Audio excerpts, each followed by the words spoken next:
Hello everyone, this is Shivangi. Welcome to Shift classes. इस video में हम डिस्कस करने वाले हैं economic consequences of non tax revenues. तो नॉन टैक्स रिवेन्यू से जो आर्थिक परिणाम है वो हम डिस्कस करेंगे। तो चैप्टर नंबर 12 है ये आपका।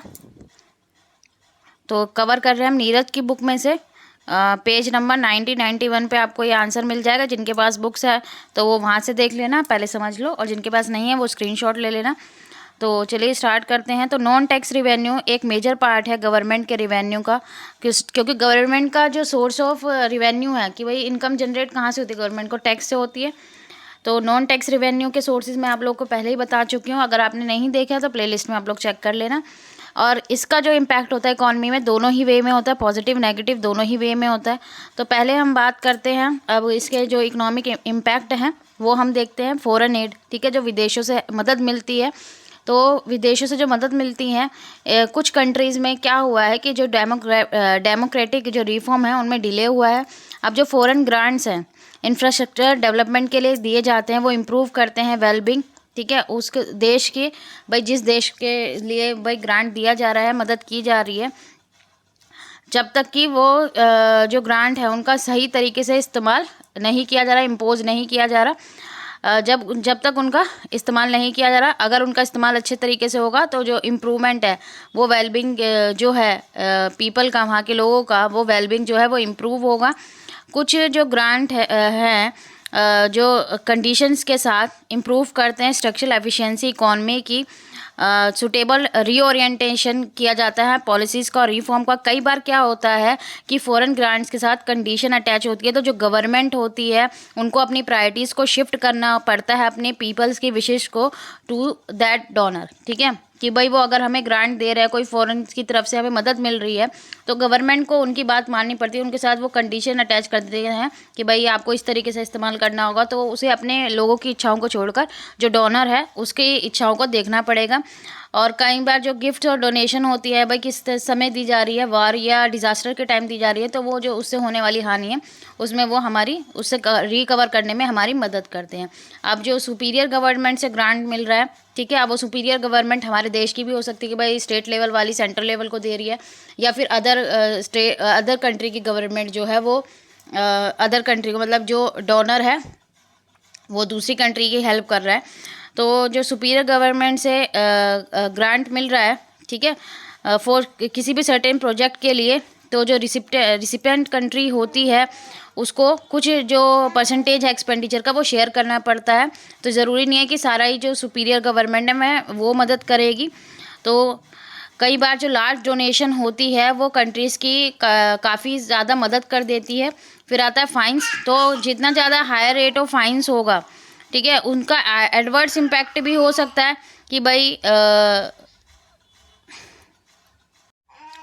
फाइन्स क्यों लगाए जाते हैं कि भाई जो रॉन्ग क्राइम्स हो रहे हैं या कुछ भी रॉन्ग एक्टिविटी हो रही है तो उसके लिए फ़ाइन्स लगाए जाते हैं। फ़ाइन्स ज़्यादा होंगे तो लोग इस चीज़ को क्या करेंगे, कम करने की कोशिश करेंगे कि कोई भी अगर क्राइम हो रहा है तो उस चीज़ को ना करें कि भाई अगर मैंने क्राइम करा तो मुझे ये फ़ाइन क्या करना पड़ेगा, भरना पड़ेगा। अब बात की फ़ी की बात, अब जो फ़ी है वो गवर्नमेंट का जो रेगुलेटरी नेचर है चार्ज करने का। तो एग्जांपल हम यहाँ देख लेते हैं। Parking fee is for parking in the right place. अब पार्किंग के लिए जो फ़ी ली जा रही है कि भाई पार्किंग फ़ी ली जा रही है कि भाई आप पर्टिकुलर जगह पे यहाँ पे आप अपनी गाड़ी पार्क कर सकते हैं, तो उसके लिए आपको फ़ी देनी पड़ेगी और फ़ाइन लगेगा अगर आप रॉन्ग प्लेस पे उसको क्या कर रहे हो, प्लेस कर रहे हो। तो फ़ाइन और फ़ी में आपको यहाँ में फ़र्क समझ में आ गया होगा। तो फ़ी जो है वो आल्सो किस चीज़ में हेल्प करती है, पॉजिटिव और बेनिफिशियल एक एक्टिविटी है। Some time fee exceed the cost of registration. कई बार क्या होता है जो फ़ी है कॉस्ट ऑफ रजिस्ट्रेशन क्या कर देती है, एक्सीड कर देती है, बढ़ा देती है। तो इससे गवर्नमेंट का जो रिवेन्यू है वो क्या होता है, बढ़ता है और इससे एडवांटेज मिलती है। फिर आ गया यूज़र चार्जेस।